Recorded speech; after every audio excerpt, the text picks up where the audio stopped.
Hello and welcome to our webinar on an introduction to thankQ CRM. If you do have any questions at all, then please use the chat facility to raise these, and we'll then answer these towards the end of the session. My name is Rahimah. I'm a CRM consultant for thankQ CRM, and I will be taking you through today's webinar.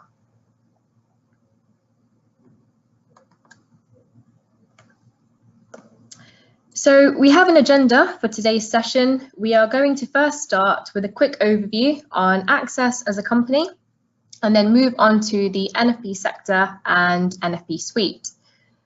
I want to also quickly introduce our hosting services and implementation methodologies.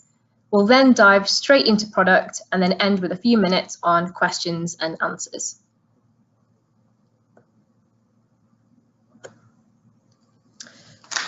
So just a quick note on this slide before we do get into product. This slide shows that we are a financially stable, profitable company.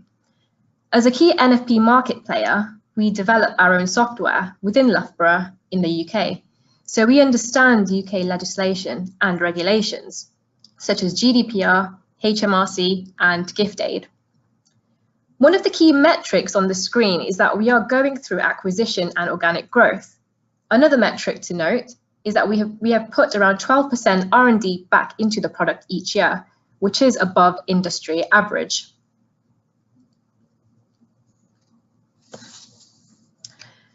As part of Access, there are many different divisions. The one that I am part of is the NFP division, specifically to the charity, education, membership, and visitor attraction space. We have many variety of organizations, ranging from 1 user systems to 100+ user systems. Specific metrics here are the 20+ years experience in the NFP sector across the 100 people in the division, and these range across support, development, and professional services. Since 2014, we have more than 275 new thankQ CRM clients, with many more customers either upgrading or on an existing version.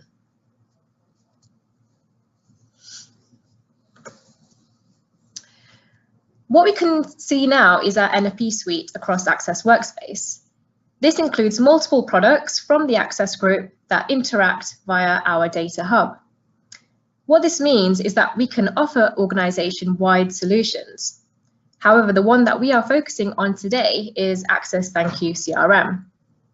If there are any questions on any of the other products, then please raise a question and we can follow up on this with you.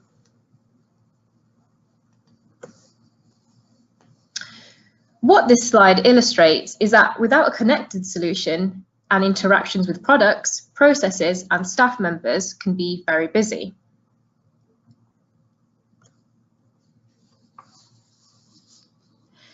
So what we focus on then is a role-based solution where one role will have differing access to another role.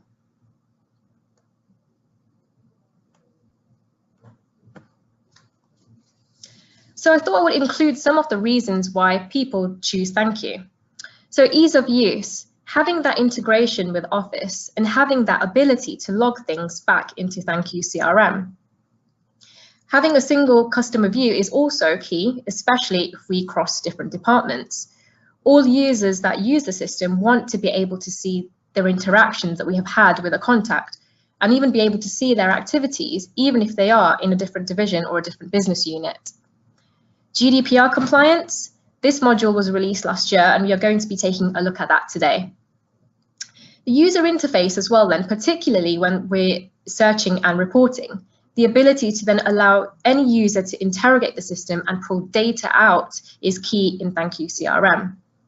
There are also other things available in the system, including social media and web integration.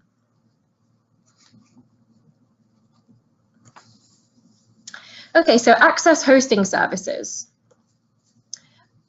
As part of the Access group, we have a hosting division, which can host your version of thankQ or other products. We are able to offer a shared hosting environment right through to your own hosting environment. And this takes the stress out of your solution as we then handle the disaster recovery should anything happen. So we're now just quickly going to take a look at our two implementation methodologies, and these are flight path and access implementation methodology. The flight path is a program that allows you to get up and running with our solution in an efficient manner so that you can benefit from the value of our solution more quickly. It provides well-defined service packages to deliver clear outcomes at fixed prices. Flight path is based on a 6-stage journey, which will take you step by step through the implementation process. Throughout this journey, you can also familiarize yourself with the product through videos and touch points with your flight path consultant, ready for you to launch into using the solution live. So currently we have two flight paths. With flight path A, our onboarding implementation of Access thankQ CRM, you will receive flight path content and services as part of this package. You will also have an onboarding consultant with training delivered online. With flight path B, you also receive flight path content and services, but you will receive a solution delivery manager as well, with training delivered online and access to one of your training consultants. Flight path C will be releasing later on in the year. We understand that these options are not suitable for all organizations, and so we do have another implementation methodology, which includes a more structured implementation process. This is project manager led and will take you through the 4 phases from defining the solution through workshops with us, through to education and go live. Okay, so we're now going to dive straight into software, starting with Access Workspace, which will then lead us into thankQ CRM.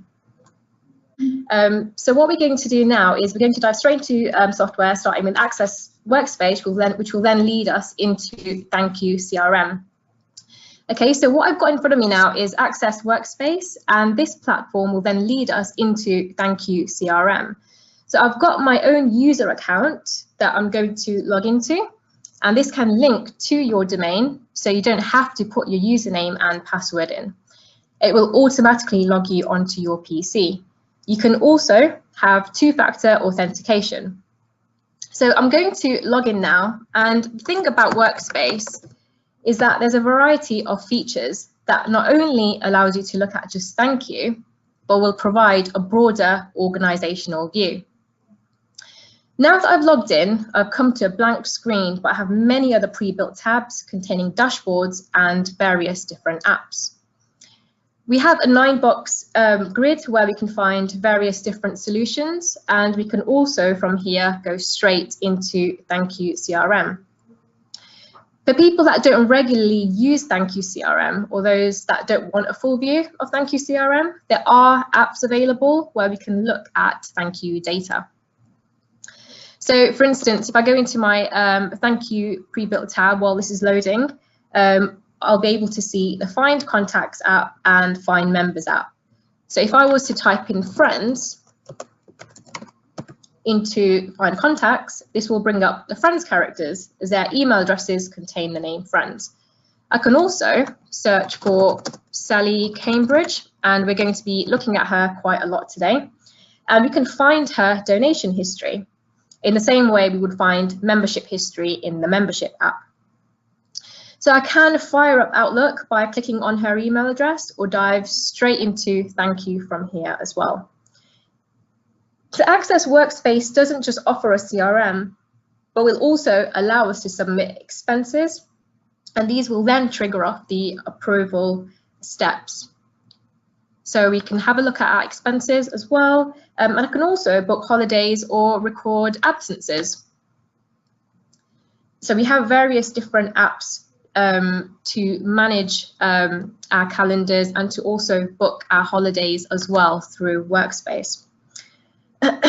So all of this functionality fits into Access Workspace, centralizing all of our solutions. But what I'm going to do now is dive straight into thankQ CRM, and I have the ability to do that 2-factor authentication or log in with my username and password.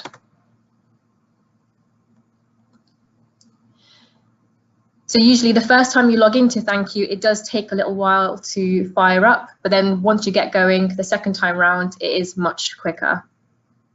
Okay, so the first thing that we'll see then, as soon as we log in, is a dashboard. And this dashboard will then contain multiple different reports that I have created in the system. And these are all configurable as well on per user, so depending on their role. On the left-hand side, we have a list of different modules, and these are access rights driven. So depending on your access rights, you may or may not be able to see all of these modules, and you can also switch modules on or off, depending on whether or not they are relevant at the time. thankQ is also browser-based, and because it's a browser-based solution, each user will then get their own user profile, which will then dictate what they can and cannot see in the system. The screens are also responsive. So for instance, if your users were logging in using a tablet or an iPad mini, the system will then scale down according to the size of the screen. Across the top here, we've got the user access area. So we can find, for instance, help files. So to help with the onboarding process and to simplify that training. We also have various different ways to search in the system. And this is one of the ways we can do a quick search. So if a user is suddenly unsure as to where they are in the system, or if they're looking for Eve's contact form, if I just type in Eve now, it will then bring up all of the relevant contacts containing the name Eve, or I can dive straight into my events from here as well if I wanted to. Now on the main screen, we can change the layout of our dashboards, and we can have multiple different tabs as well. So if I wanted to, I could have a financials focused dashboard or a more fundraising focused dashboard. But we also have actions. And for me, these are a list of all of the different actions that are still currently outstanding in my name. And it can be in the name of other users as well. So I can get these sent through directly to my email as well to remind me that I have tasks to complete. So I have a number of ways that I can search for my actions. I can have a look either here in the dashboard. I can have a look across here at the user access area where I can see I've got 10 outstanding actions, or I can get them sent through to my email where I can then work through each one and mark them down as complete through my emails as well. Okay, so that was a little bit of orientation. What we're going to do now is jump straight into CRM and into contacts. So I have my burger bar here. So I can use this to then collapse my menu to give me more real estate on the screen. And we're then going to go into CRM and into contacts. Okay, so on the left side, we've got all of our contacts in the system, and I've opened up Sally Cambridge's contact form. And straight away, I can see that Sally is a supporter. She is also a volunteer. We've got some preferred contact details for Sally as well. So where would she like any kind of communication sent to? We also have key relationships. So I can see that she is a finance director at Access UK. Now it's important to note that Sally may have multiple different relationships in the system, and she may have relationships with other individuals and other organizations as well. But this is the relationship that we have defined as key. Okay, so I want to take a closer look at her relationship and her role as a finance director at Access UK. And what we've got here are all of our different tabs. So we're going to have a look at her relationships. And here you can view different contacts and their relationships with multiple other contacts within the system. So I'm particularly interested in her role as a finance director. And if I then drill down on that, I can then see all of the different people that are also linked to Access UK. And we can then start to build on all of the various different touch points that Sally has with all these different people. Now, the next thing for me might be, well, how can I then contact Sally? How can I communicate with her? So what we have in the system is a concept of contact preferences. Now, this links to GDPR. So we have the ability to create multiple different purpose structures, and we have a few set up here already. So we have events, and I want to now contact Sally regarding an event that's going to be taking place in the next month. So by clicking onto events, I can see straight away that I can contact her by mail, phone, email, and SMS because she's opted into those. And here we can also see those visually as well. So each time a contact, each time a purpose is updated within the system or modified, it will automatically create history and an audit history of that person the one that made the change and when they made that change. I can have a look at my purpose in more detail by clicking on the eye icon, and this will then show me all of my different purposes and the status. So I can contact Sally about events because she's given her consent and the status has been granted. Each purpose within the system will also have its own received and expiry date, and depending on your organization and your processes, these may differ slightly. For instance, you may want to set a purpose so that it doesn't expire for another 2 years. And in the purpose history, we have all of that history of those purposes as well as the different statuses. So if the ICO were to come knocking, we'd be able to provide them with a report as well. Okay, so there are other things that I can look at as well. For instance, I can have a look at Sally's fundraising activities. So in fundraising activities, we have the concept of RFM, and this stands for recency, frequency, and the monetary value of a particular contact. And what we can then start to do is add parameters to each one of these. So for instance, if Sally was to give between 0 and 3 months, we'll give her a grade A. If she was to give between 3 and 6 months, we'll give her a grade B. And then we can start to then add those parameters to the frequency and the monetary value as well. So these numbers will update overnight, and we can see straight away in her detailed summary that Sally is actually quite a reliable donor. She has given money, she has multiple different relationships within the system, and she's also opted in, so we can communicate with her in many different ways. So we can start to build that 360-degree view on Sally as a contact and as a donor in the system. If I wanted to, I could also have a look at her event information, so we can then start to see, you know, how many bookings does Sally have, how many events has she attended, and how many has she been invited to. And we can have a look at this in more detail if we wanted to in the events module. But it's important to know that it's not all just about how much Sally has given or the events that she's attended, but we need to also start to track the kind of her behavioral aspects as well. So in our bulk mailing tab, we can then start to see how well she is responding to the communication that we're sending out. And thankQ has a direct integration with MailChimp and .digital. And so what this means is that we can analyze all the data that it gives back to us. So for instance, how many emails has Sally opened? When did she open them? Did she click on the hyperlink within that email? Or did she subscribe or unsubscribe from these emails? So we can then start to build that bigger picture. And then what we can then start to also do is create reports and then start to do searches on different contacts. So we sent out a campaign. How many people clicked on the hyperlink but then didn't book onto the event? So what this allows us to do is have a look and analyze all of that information and then start to do more with it. Okay, so what we're going to do now is take a look at some searching within the system. And there are multiple different ways to search within thankQ. And the one that we're going to start off with is the quick search. So the quick search is for someone that's just quickly rang in and the user just quickly wants to find that information. So the quick search field is also restricted to the name, postcode, address, and email address. So let's just say we want to find all the Smiths in the system. Just by typing in Smith, I'll be presented with all of those contact forms containing the name Smith. And then what we can also do is start to do searches on partial postcodes. So we want to find all of those people that live in the LE11 region. And it'll bring up all of those people that have the postcode of LE11. So that's some basic searching, but we can go into more depth as well. So going back to my record set, I'm now going to go into search mode. And this time I want to be able to search for all of the different volunteers in the system.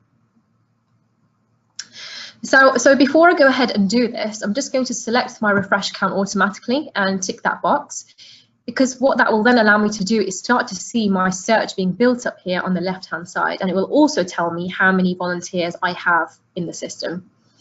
Okay, so I'm going to tick my volunteer tick box, and straight away it's telling me there's 475 volunteers in the database. So that's quite a lot. So what I can then do is I can apply that back and I can have a look and see exactly who they are. So I'm going to do that just to show you what that looks like. And here we have all of our volunteers listed on the left-hand side.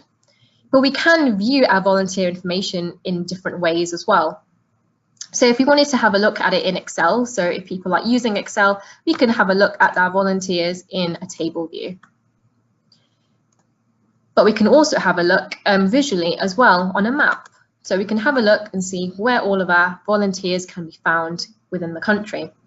And it's important to know that it's not all just about where our volunteers are, it's also about the absences. So we can see that there's no volunteers here in the Norwich area, or there's no volunteers in the Hereford area. Do we need to set up a new campaign to get volunteers up and running in these areas? Do we need to set up new events? So it allows you to make those decisions. And we can go to street level as well if we wanted to, and zoom in a bit more closer if we wanted to as well. If we wanted to have a look at a volunteer in more detail, this will then take us directly into their contact form. And we recommend having no more than 1,000 pins on the map, because it will then start to look a bit too busy, but we can configure this as well if necessary. Okay, so that was volunteers. It was a slightly more in-depth search. I want to carry on with another 2 searches, and we're going to start to make them slightly more complex. So this time we're going to use a couple of different tabs for our searches, and we had an event that took place last week, and we got talking to a nice gentleman that was there, and he said his name was Peter. When I got home, I couldn't remember whether or not he said his name was Peter or Paul. Okay, so we're now going to search on Peter or Paul and find all of the Peter or Pauls in our system. So straight away, we've got 509 Peter or Pauls in our database. And when we were talking to this gentleman, he then said he was from London, but then we can't remember whether he said it was London or whether he said it was Leeds. So back into our addresses tab then, in town or city, we're going to put London or Leeds. And straight from 509 records, that's filtered all the way down to 26. So there's 26 Peter or Pauls in the system, and I'm going to apply that back so I can then have a look and see who they are. Okay, one final search then. So back into our search mode. And this time we're going to use the different options that we have available at the top here. So we have add exclude, and this simply means exclude a certain category or a certain group of people from our search. And we have add include, and this means or. So for instance, I want to find all of the people that have given money in the last 12 months or attended at least one event or had one kind of communication. So in this search then, I want to be able to find all of the people that have given money in the last 12 months, but I want to then exclude a group of people, the group of people that have had at least one form of communication from us, because that will then show us, or that will then provide us with a list of people that have not received communication but have given us money. And there might be multiple different reasons as to why we've not communicated with them, but all I know is I need to keep a track of the communications and the engagements that we're having. Okay, so in our fundraising tab then, and again, you'll notice that this screen looks really familiar, because it's the same screen that we looked at when we were in Sally's contact form and we were looking at her fundraising activities. So the same form that you view your records on is also the same form that you will do your searches on. So it makes it much more easy for users to be able to carry out those searches and interrogate the database. Okay, so we want to now find all those people that have given money in the last 12 months. And again, you can have spaces in between these. I've just chosen not to. And you don't need to remember the formula, because it will provide you with the different options. So we've got a drop down and various different options for you to select from. And the one that I want is last X months, and we want 12. Okay. And what I would now want to do is exclude all of those that have had at least one type of communication from us. So in our communications tab, at least X records, and we want 1. So what that's telling me is that there's 12 people in the system that have given money but haven't had any kind of communication from us.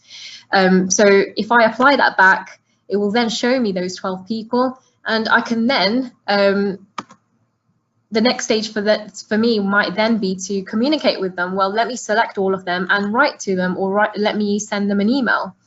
So it will then allow me to take the next step and get me to communicate with our contacts or our donors.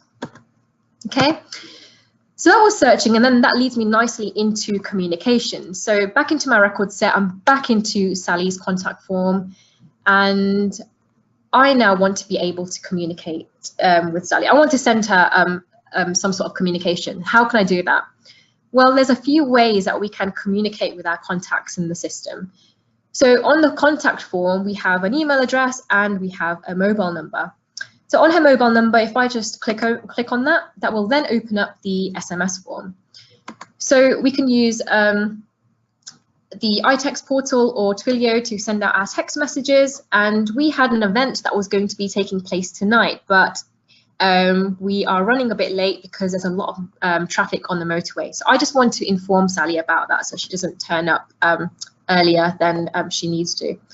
So we're just going to type event running late. Okay, so once I save that, then this number is linked to my mobile phone, so my phone will now bleep and it will then send me a text message.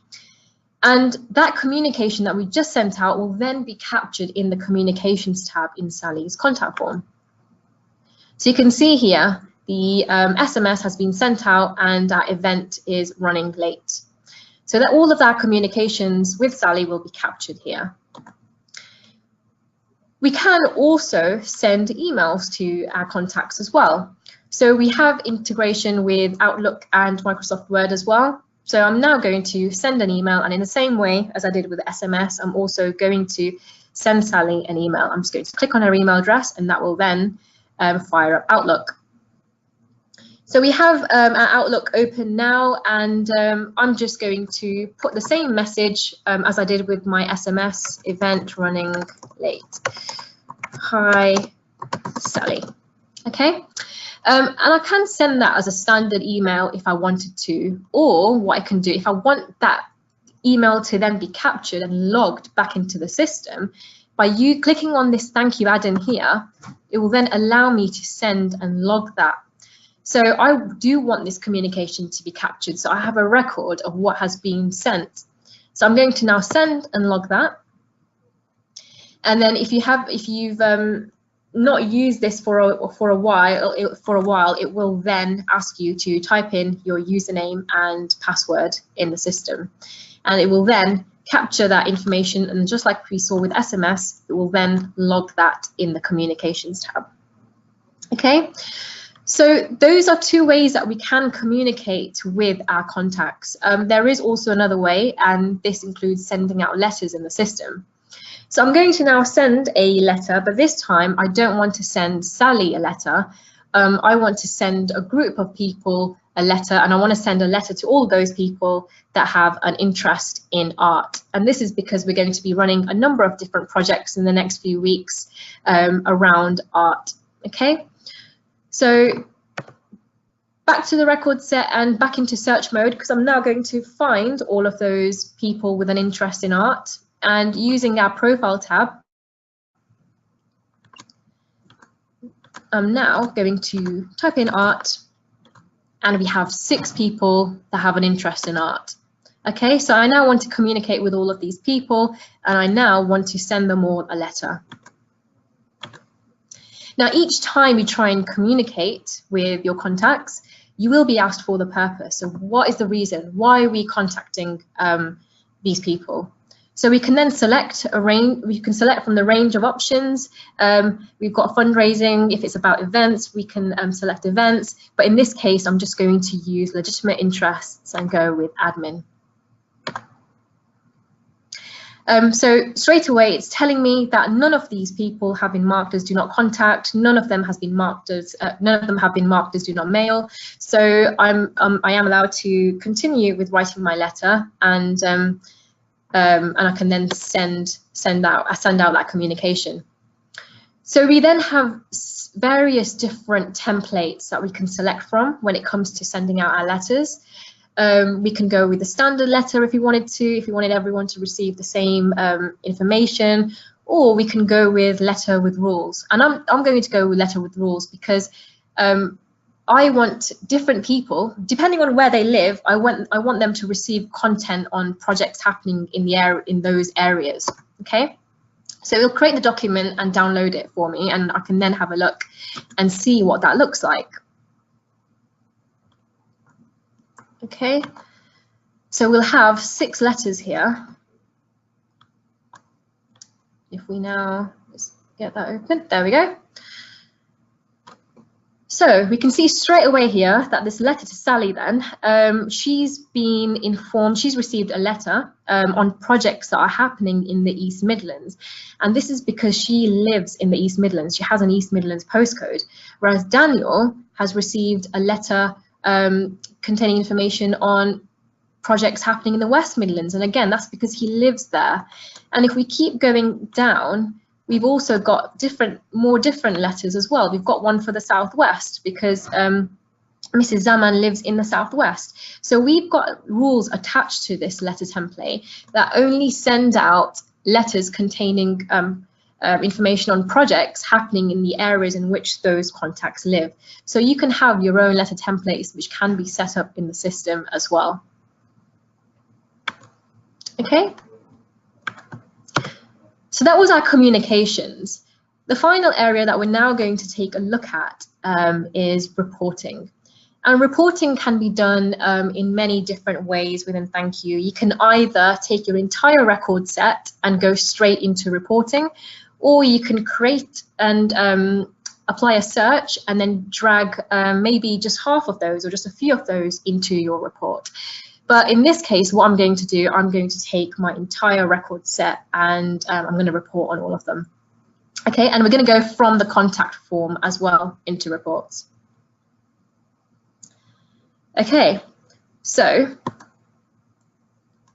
I'm going to go into report, and what we have now on the left-hand side, as you can see, because we came from the contact form, we've got all of the different fields that are linked to the contact record. But this doesn't mean that I can't then bring in event information if I wanted to.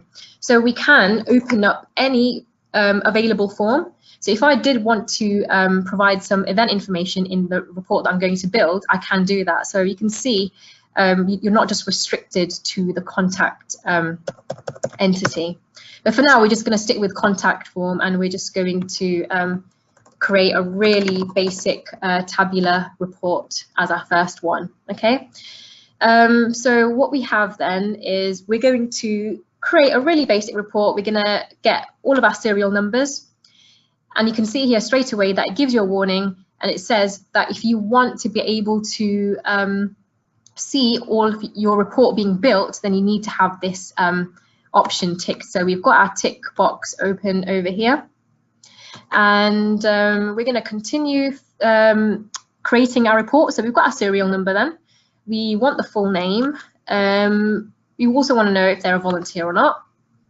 And we also want a preferred telephone, daytime number, and a preferred email address. So straight away, what that's done is it's created our report, a tabular report. And you can then save this down. You can export it to PDF, CSV, Excel as well if you wanted to. You can then relabel the field headings as well at this point.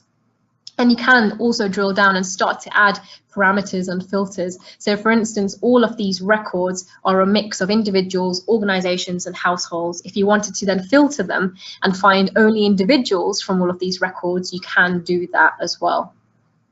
Okay, so we're going to do another report now as well, and this time we're going to do a chart report. And this chart report is again going to be using the contact entity. Okay, so because we've now come into reports another way and not through the contact form, we have to now create our own report and then select the entity ourselves. So we are going to refresh the report automatically, and this time we're going to again select contact form. And this time what I want to do is I want to find the count of contacts in the system, and I want to then distribute that by the region. Okay, so in our details then we've got our count of contacts, and we can distribute this. It doesn't have to be by region. We can distribute it in multiple different ways. We can do it by gender, we can do it by income, but I want to go for region in this instance. Okay, but it's brought up the data in a tabular form, and we want to see it as a chart. So we've got our type here then, and we're going to go into chart. Okay, so you can see a count of contacts distributed by region, and we can see how many contacts there are in each region across the country. So I want to now drill down a bit more into the East of England segment. So if I then just click into that, I can then switch the labels off if I wanted to. If I think it's looking too busy at the moment, I can switch the labels off if I wanted to. You can again export that to PDF and Excel. You can even change the background colors if you wanted to. But the most important thing for me right now is I want to add drill down fields to the East of England segment. Okay, so the kind of information that I want is I want the serial number, I want the full name, and I also want to find whether or not they're a volunteer. Okay, so we've got our information. And if I then click back into the East of England and scroll down, we'll have our different fields. So we've got our serial number that we selected, our full name, and whether or not they are a volunteer. So if we were to then run that report, and again, I'm going to click into East of England. Again, if I scroll down, I'll have all of that information available. But what I can then do is select into form. So what this will then do is it will take all of those contacts from the East of England. So there were 3,103, and it will pull them back into thankQ CRM. So what you can then do at this point is if you're going to be hosting an event in the next few weeks in the East of England area, you can then select all of them, and you can then send them a communication, whether it's email or whether it's writing them a letter. So it's not just about going into reporting from here, you can also pull that data back into thankQ CRM.